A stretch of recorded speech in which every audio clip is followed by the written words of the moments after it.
the best way to deal with someone and a disagreement is to run away from it. Right. Leave it alone. And an example, one of my good buddies, Randy Palmer. Shout out Randy. We got into an argument on set. You know, we was shooting a guy's music video, and we got into an argument because of miscommunication. Mm-hmm. And I'm the type that the best way for me to deal with it is just to leave it alone and just be done. Right. So this guy's like my brother. Mm-hmm. We went a whole week without talking. Oh, man. A whole week without talking. Yeah. And he didn't talk to me. When we finally talked, he said, you know what hurt it the most wasn't what we said during the argument. Right. It wasn't what we was arguing about. It was the fact that you know how I feel about you. You know you my brother. Right. And that you couldn't come to me afterwards. You right. just let it blow over like and just hang. And I learned from him, like, that's one of the realest things ever. Right. You know what I'm saying? In the heat of the moment when you mad and you don't want to look at somebody to still come over and say, you know what? You my brother. I still all love. We got into it. Let's not hold a grudge and carry it out. Right. And I'm bad with that. Yeah. I'm bad with that. But as you grow, like you said, as you grow older, you learn. Yeah, absolutely. And that's really what life's about, man. Yeah. Is just learning day by day. I mean, we're not perfect, right? We don't have to be either. Yeah. We just got to be us. And the time that passes that you waste not. Right. You know what I'm saying? Not like and we on air, we being real. Like, it's relationships now that I haven't mend. Yeah. That as we talk about this bugs me out. That I haven't picked up the phone and called because I'm scared of what they gonna say or how they gonna react. It may not be the way I want them to. So in my mind, I'm all right by not even showing initiative and making a comment. You know what I mean? But time, no one is promised tomorrow. So all that time is past, man. I only got one dude that won't return my phone calls, and he's bitter at me. He's bitter at a few people, but he's real bitter at me. He thinks I stabbed him in the back. I really didn't. I don't believe I did. I feel like I'm justified in what I did, and I'm sure he feels justified in what he did as well. But that's one person, right? You gotta. I mean, at some point in time, we gotta let that go, right? You got to. Well, my thing is how like how do you do that? Like, if the person is if you're naturally a stubborn person, and the person that you're going through with is stubborn as well, right? Like, how do those two people get anywhere? Because I'm the type, if I'm vulnerable and I'm coming to you and I'm like, you know, look, I'm so sorry, I'm this and that, right. And you shut that down. Oh, that's tough. That sends me back, way back. At least you know you tried, right? Yeah. So I got a buddy, right? And he goes, listen, Dave, the two big things you need to know is you love Jesus and you love your neighbor, right? And it you can love your neighbor from afar, but if you show love to him and he don't want to love you back, you can love him from afar. Yeah. And you tried, drop flowers off, or you send him a beer package, or send him a Christmas card, I don't know, something, right? And you'd be like, man, I love you enough to do that, whatever, And that, I think, so I think we kick around this word love in different ways, like I could like you, but I could love you too, and just showing like some brotherly love, that way. Yeah. And if they want to be stubborn, that's fine. They can drink all that poison and kill themselves. That's fine. But you doing what you need to do. And that's what really matters. Yeah. I guess that's the best way to look at it and try to move on and just hope that the other person see. Like, we're wasting all this time that we could be together, hanging out, and have fun, especially when kids involved. Oh yeah, like we wasting all this time being mad at each other. Yeah, and so I'm reading this book. It's called Unoffendable, or some I forget the name of it. I'm sorry if I'm reading it. I should know the name of it.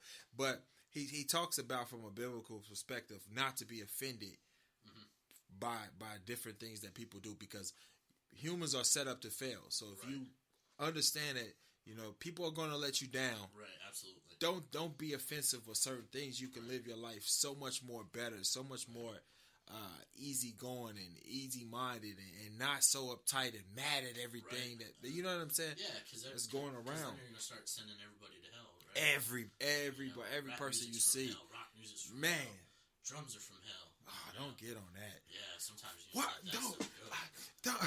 I mean, both of us Christian artists, Right, we've worked right, with Christian artists. right. Why is it that I had a situation with a time, a guy, and eventually I started to understand a little bit of what they were saying, but they didn't like the video because it didn't focus on Christ. It wasn't Christ-like because of the other things that was going on, and it was hard work editing that video.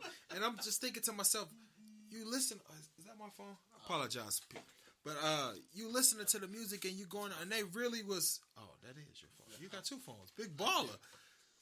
So that really threw me off about that. But it's always been like that, right? I mean, Christian artists, man, let it go.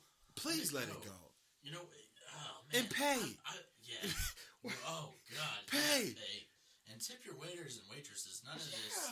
We're donating your tip to that church. That's crap. What is with that? I mean, what's wrong with being a good person? I don't. And blessing people. Like, if you go to a studio and you record, absolutely, and the guy's giving you A quality music, he's putting it in his hours. Pay him. Right. You don't get no Christian. I'm a Jesus Christ Christian brother discount. No. I got I got kids to feed. You know what I mean? Like, you could be spending time with your kids instead.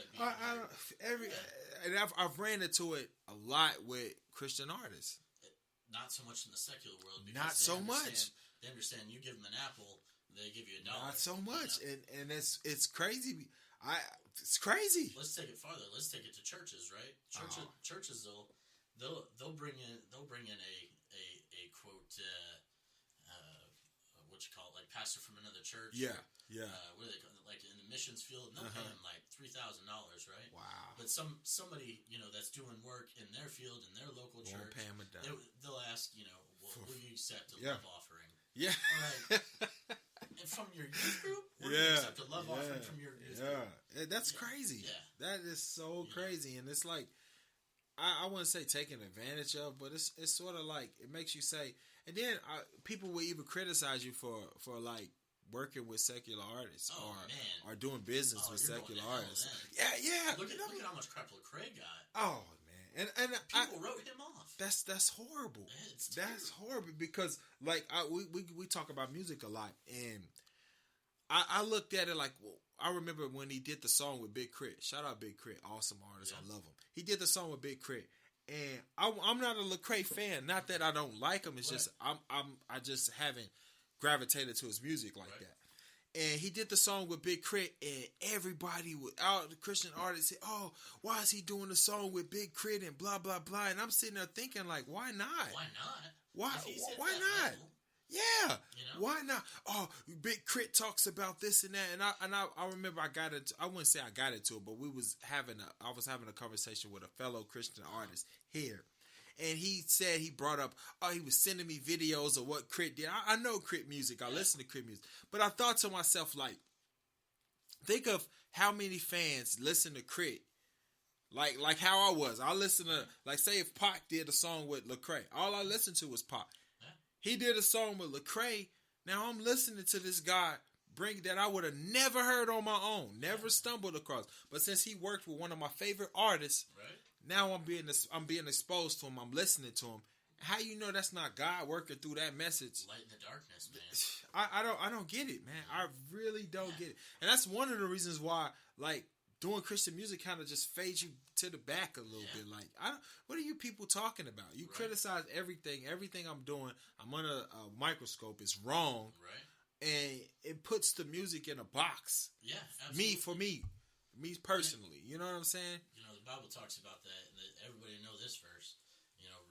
Remove the plank from your eye before you remove the splinter from somebody else's. Yeah.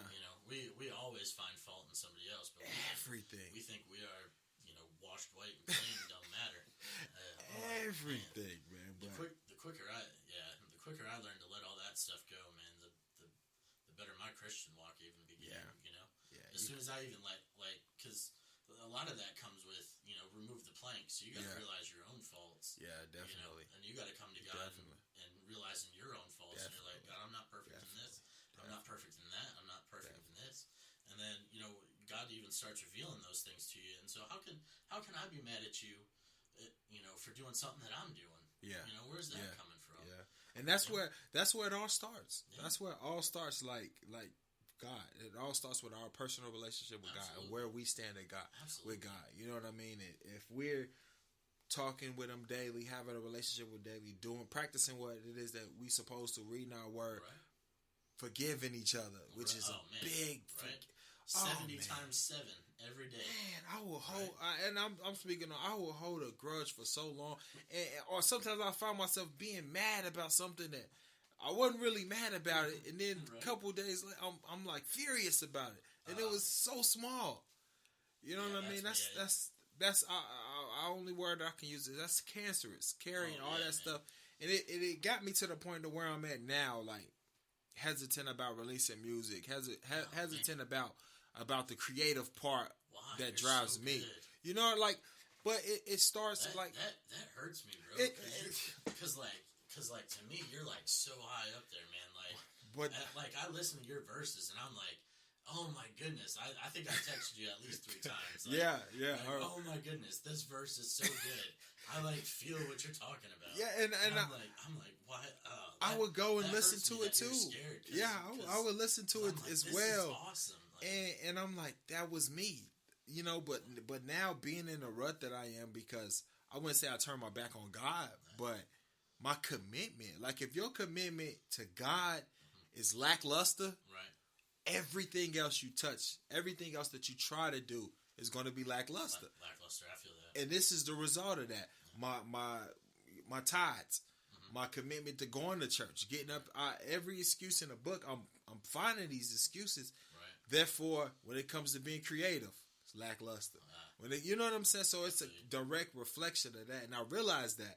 So it's like you have to be motivated to say, all right, you want to try to snap your fingers and go, but it starts with reading a word. It starts with just saying, and I meditate times. I just sit there and I just focus on God.